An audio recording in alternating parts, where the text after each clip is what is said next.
Australian Defence Force support for aged care will be extended until September 30 as COVID continues to put pressure on the sector. Up to 250 more military personnel could be deployed to provide support, in addition to clinical-led teams. The ADF's clinical and non-clinical support has been in place since February and was scheduled to end on August 12, so now that's been extended for another month. There are more than 1,000 active COVID outbreaks in residential aged care homes across Australia. And on that point, let's bring in the Defence Minister Richard Marles. Richard, good to see you. Thanks for your time this morning. So how will the troops be deployed? Well, this is an increased number, as you said, which will take us from this moment through until the end of September. It's increasing the numbers from 30, as they currently are now, to 250, and clinical and non-clinical, as you said. It's an important level of support that we're providing to aged care centres. It's appropriate we do that given there are about 1,000 outbreaks in aged care centres across Australia. It's probably important also to say this is not going to be a permanent situation. Yeah. Obviously, the Defence Force is there for the defence of the nation, and it's important that they are able to do that job as their first job. But right now we are facing a very significant set of outbreaks, and so we want to make sure that the Defence Force is playing its part in a national response, which has us doing everything we can to deal with this situation. Right, so what will their roles be and how do they get dispatched?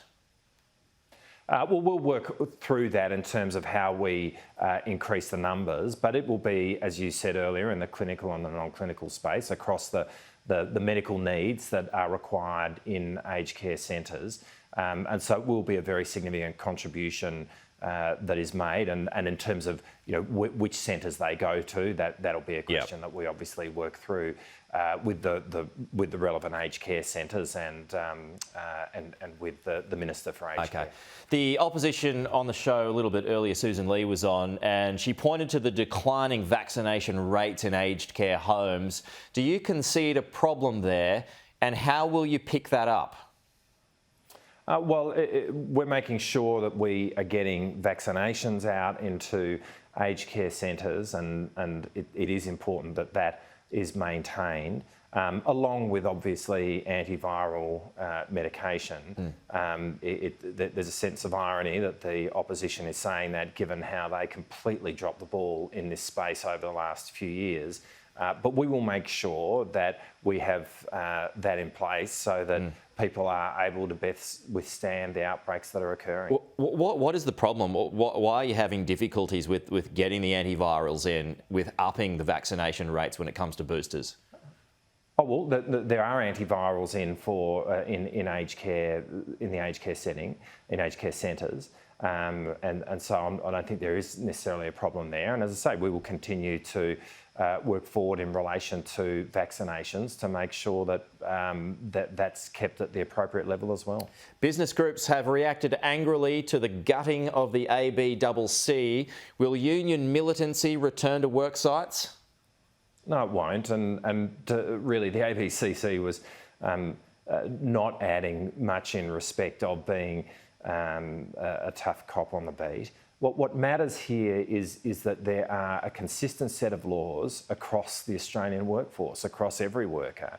And that includes making sure that there's a tough set of rules that apply to every worker when they're engaging in industrial action which is not authorised, which is not protected under the law.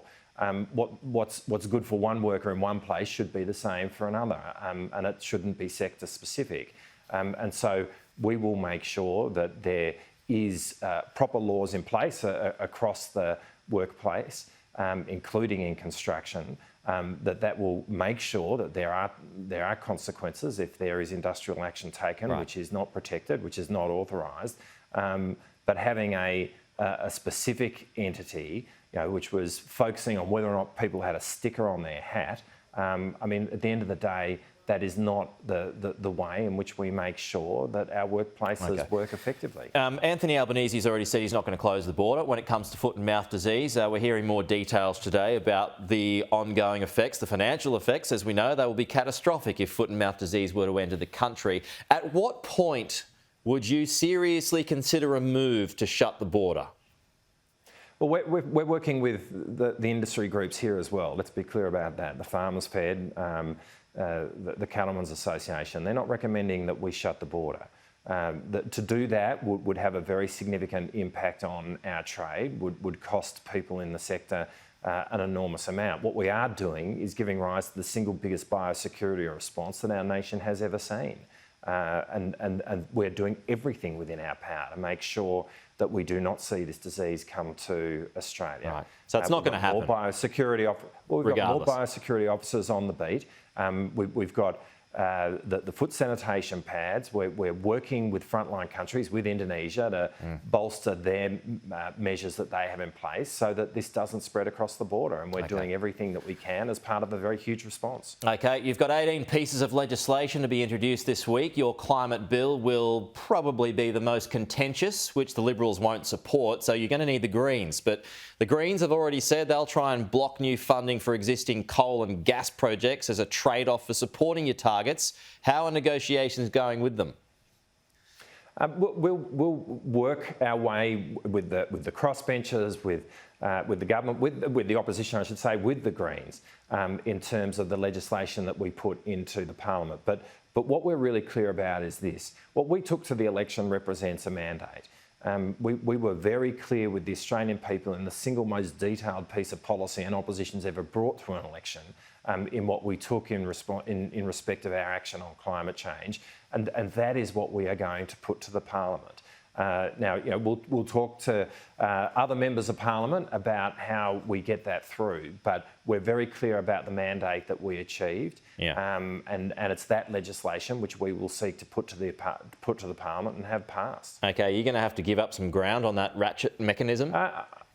Look, we feel confident ultimately about getting this legislation through the Parliament, and that's a confidence born in the fact that there was a very significant mandate for this, and I think every other member of Parliament, not in the government, can see that as well. So obviously negotiations will work their way through, but at the end of the day, this is what we have a mandate for, and this is what we're going to put to the Parliament. Okay, just because this is the first time I've spoken to you since you returned from overseas, I do want to ask you about the high-level talks that you had in the US. What concessions were you able to get, if any, from Lloyd Austin? Concessions in... Yeah. I mean, there was Was he able to tell you anything more about what America might be able to give us, or anything of that nature when it comes to the threat from China? Is his concerns about China increasing? I know yours have.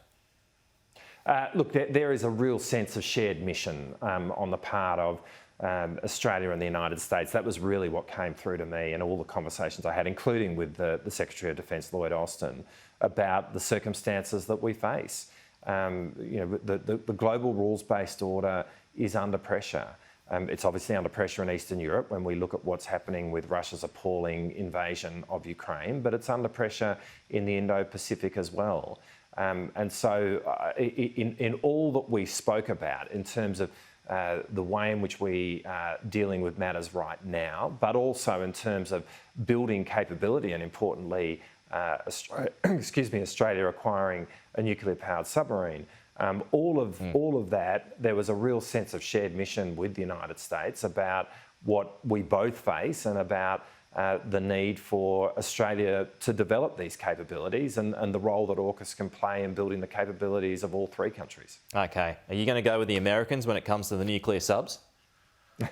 Well, all of that is a process that we are working through right now, and there's a power of work being put into this. There's a really significant officials meeting happening in the US this week, and we feel confident that we'll be in a position early next year to make the announcements as to exactly what platform we run with. Okay.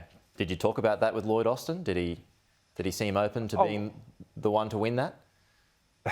Well, it's not really a question of winning, to be honest, right. and that might seem odd. What there actually really is a sense of shared mission here, and I think that it would be felt with the United Kingdom as well, but obviously these were conversations with the United States, but all three countries are working together to improve the capability of all three nations. That's what AUKUS is. It's a capability enhancing technology sharing arrangement. Right now, we are using it to have Australia acquire a nuclear-powered submarine capability.